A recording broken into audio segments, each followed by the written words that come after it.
होशियार करनी। करनी का अर्थ होता है बदकिस्मत। राजा ब्रह्मदत्त के शासनकाल की बात है। वाराणसी में अनाथ पिंडिक नाम का एक अमीर व्यापारी रहता था। एक दिन मालिक कालकर्णी नाम का कोई आदमी आपसे मिलने आया है, अंदर ले आओ, पर वह बहुत गरीब और फटेहाल लगता है। कोई बात नहीं, जरूर वह मेरा पुराना दोस्त होगा, उस जैसा नाम बिरलों में ही किसी का होता है। अच्छी बात है मालिक। कालकर्णी झिझकता हुआ भीतर आया। कैसे हो मित्र, बरसों बाद देख रहा हूं तुम्हें। हाँ, पर तुम्हारी इतनी बुरी हालत कैसे हो गई? मेरी किस्मत ही खराब है।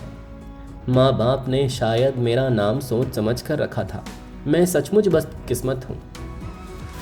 ऐसा नहीं कहते, सच कहता हूं, सुख तो मुझे कभी नसीब ही नहीं हुआ। तो समझ लो कि आज से तुम्हारे दिन फिर गए हैं। आज से तुम मेरे साथ रहोगे। पर अब मैं तुम्हारी एक नहीं सुनूंगा।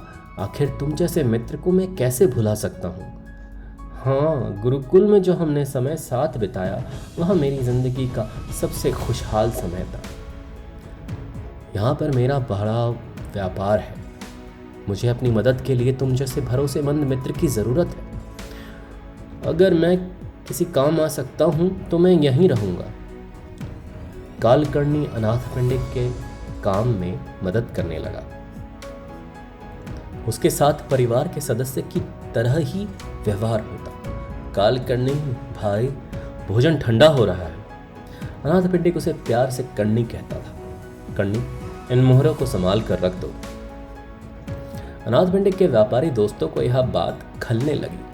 किसी अजनबी पर इतना भरोसा करना उचित नहीं है।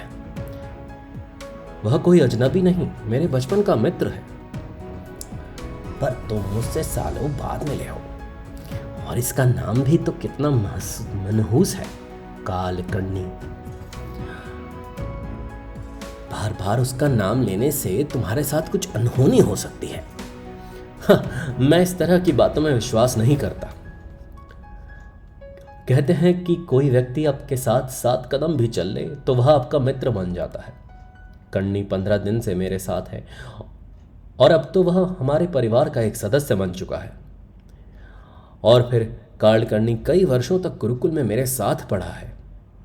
पता नहीं इतने बदसूरत आदमी को तुम दिन भर अपने साथ कैसे रख लेते हो।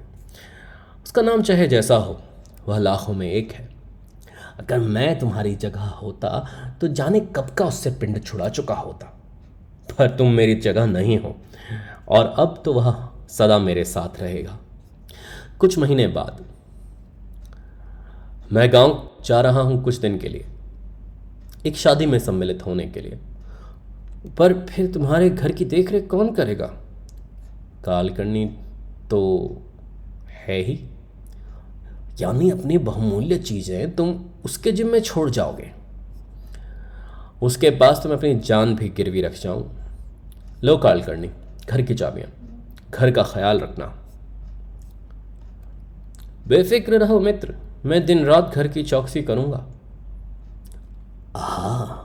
सेठ अनाथ पिंडिक शहर के बाहर जा रहा है।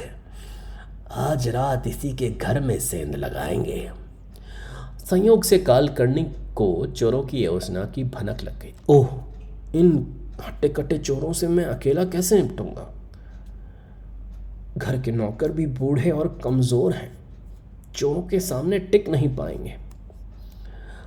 पर अगर चोरों को मूर्ख बना दिया जाए तो बात बन सकती है। शाम ढलने पर उसने सब नौकरों को बुलवाया। तुम जोर से शंख बजाना और तुम ढोल बजाओगे। तुम्हारी आवाज बड़ी मधुर है, सो तुम गीत गाना और हम सब धुन के साथ तालियां बजाएंगे, खूब कोलाहल करेंगे। रात होने पर चलो घर खाली है। पर जब चोर अंदर घुसे, वाह वाह,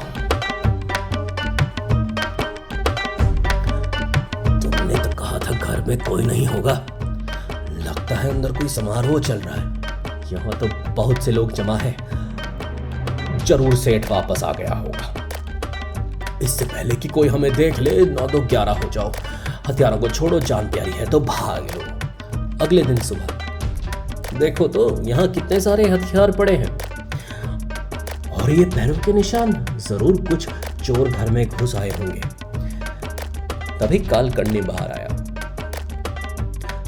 हाँ, चोर चोरी के इरादे से तो आए जरूर थे, पर हम सब ने इतना गुलगपाड़ा किया कि बेचारे सिर पर पैर रखकर भाग खड़े हुए। जब अनाथ पंडित वापस आया, उसे भी पता चला कालकर्णी की चतुराई के बारे में। वाह भाई, तुम्हारा कालकर्णी तो बड़ा होशियार है। वह तो मैं शुरू से ही जानता था। मनुष्य के नाम का नहीं, गुण का महत्व होता है।